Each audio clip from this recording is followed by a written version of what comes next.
Look at this road. Does this look like an interstate highway? The simple answer would be no. This is a 2-lane, undivided highway through rural Alaska. There's not even a question on whether or not this is an interstate, right? Well, you're watching a video about it right now, so obviously wrong.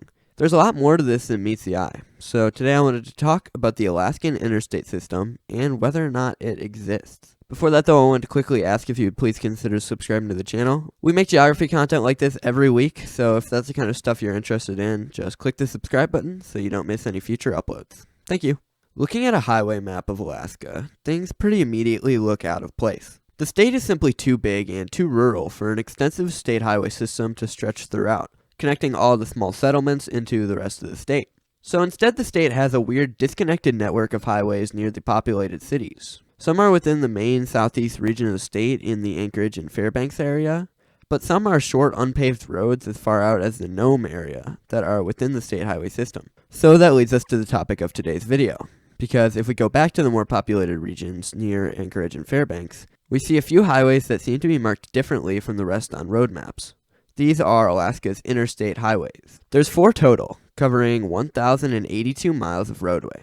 First we have A1, the longest and usually considered the most important. This highway runs from the Kenai Peninsula up to the north into Anchorage, then taking a turn to the east where it passes through Palmer, Glacier View, and then into rural Alaska before ending at Glen Allen. A2 runs from the Canadian border northwest along the Tanana River, crossing at Tetland Junction. It then runs to Delta Junction before going north towards Fairbanks, where it then ends. A3 is the main connector between Anchorage and Fairbanks, going pretty much straight north from the Palmer-Wasilla area, passing right next to Denali National Park before having to go slightly through the mountains through Cantwell and Denali Park. Once it's out of that, it just continues right up into Fairbanks, where it then ends. Finally, A4 is an even less major highway than the first 3, extending south from Delta Junction along the Delta River before passing through the mountains into another very rural region. After meeting up with A1 in Glen Allen, it then extends south into even larger mountains where it moves towards the coast, then ending in the small town of Valdez along the coast. So that's a brief explanation of what these highways are.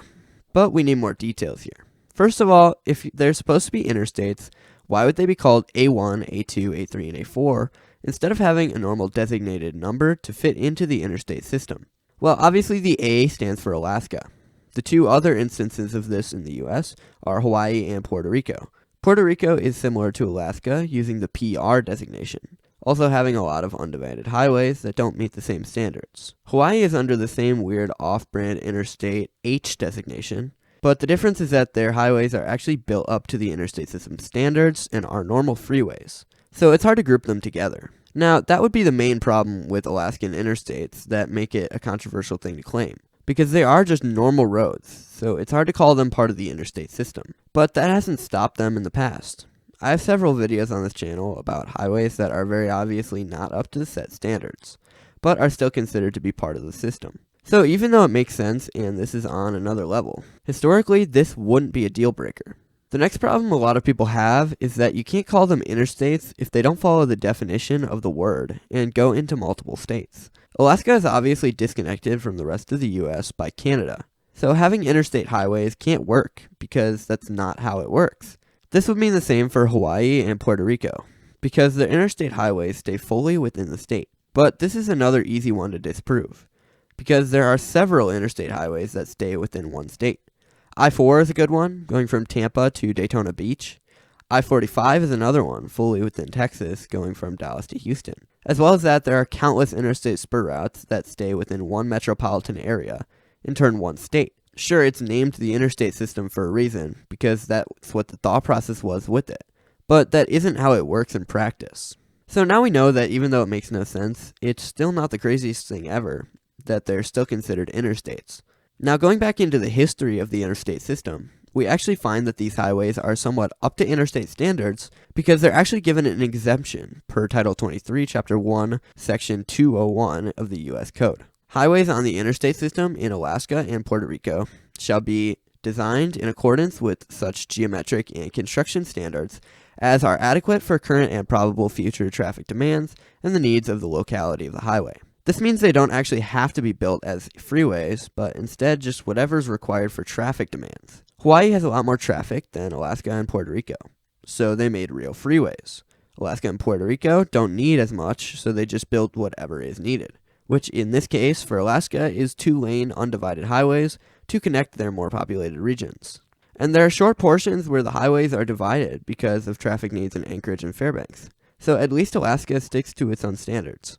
So in the end, I think we have our answer. Sure, nobody wants to call a rural highway in Alaska an interstate.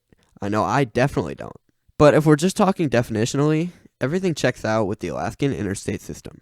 Thanks for watching. Thank you to the members this week: Jeremy Jarvis, Haystack, Uncouver, Boss King Inc., Polpot's Piehole, Blang, Christopher GeAngelis, JL, Darkbird, Elijah Pass, Big Pasty, Jeremy Crone, Wolflink73, Snyder Schwein, Florida Jake, Stormy Knight, Nikita Martinoff, Benjamin Whiting, Ryan Devins, Hazev the Wolf, Dominic Psyche, Rosebud 4, and Bryson.